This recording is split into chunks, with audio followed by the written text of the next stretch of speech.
Good morning and Happy New Year! Alam niyo, may realization ako. Kasi kahapon, di nagpaalam ako na lumabas dito sa school kasi nagpa-authenticate ako ng TOR ko. So bumalik ako dun sa Bicol University kung saan ako nag-college. Tapos alam mo yung vibe na pag nasa university ka, same to nung naramdaman ko last month.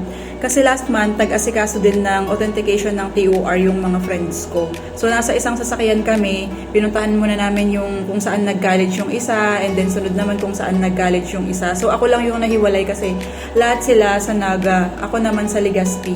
So, mag-isa lang ako kahapon. Tapos, alam mo yung vibe na pagpasok mo sa university, parang, ay, nakakamiss yung college days. Tapos, parang nami-miss ko yung ganong pakiramdam na mag-aral ulit. Although, kasi nag-MA ako, iba. Kasi pag MA, ikaw na yung nagpapatuition sa sarili mo kasi nga may trabaho na. Tapos, ang hindi ko doon nagustuhan, yung ikaw yung nagre-report, ikaw yung nagdi-discuss, ikaw nagpe-prepare ng lessons. Na-realize ko lang, gusto kong mag-PhD. Tapos, ayoko na kasi na ganong dun sa MA na experience na ikaw yung gumastos. Siyempre, bilang ginastosan mo yun, nag-expect ka na may matutunan ka sa instructor, sa professor, sa dean, ganyan, na sila naman yung mag-share kasi tumanda na sila ng ganun eh. Sabi ko, nagbabayad ako, gumagastos ako, tapos ako yung pagod, ako yung puyat. Gusto ko yung kagaya sa college na mauupo ka lang, yung instructor yung mag-feed sa'yo. Yun, sabi ko, gusto ko mag-aral ako ng PhD pero yung ganung atake.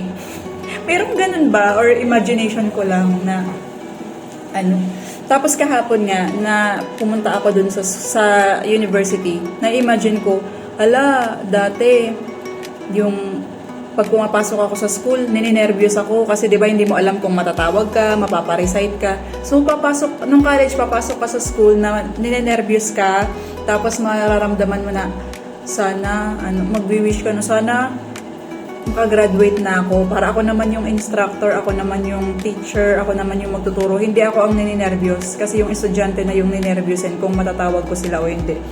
Kahapon, iba na yung situation. Pumunta ako sa university na teacher na nga ako.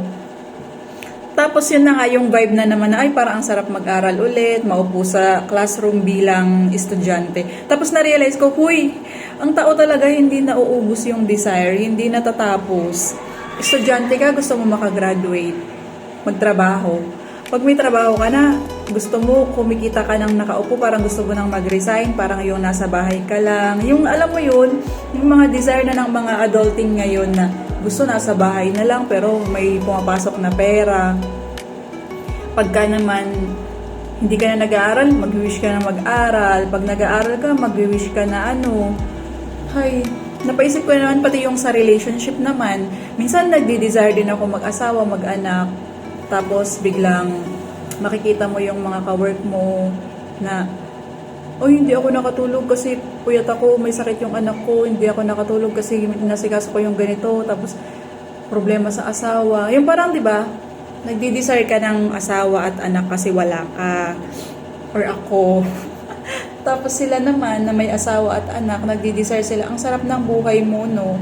Matutulog ka kung kailan mo gusto, aalis ka kung kailan mo gusto, uuwi ka kung kailan mo gusto. Ganun talaga, may asawa, may anak, may kanya-kanyang desire. Pumapasok o hindi, or nag-aaral or hindi, kanya-kanya yung desire. Ganun lang, napapareflect lang ako. Yung satisfaction, desire, contentment talaga natin, hindi matapos-tapos. Ayun lang. Thank you so much.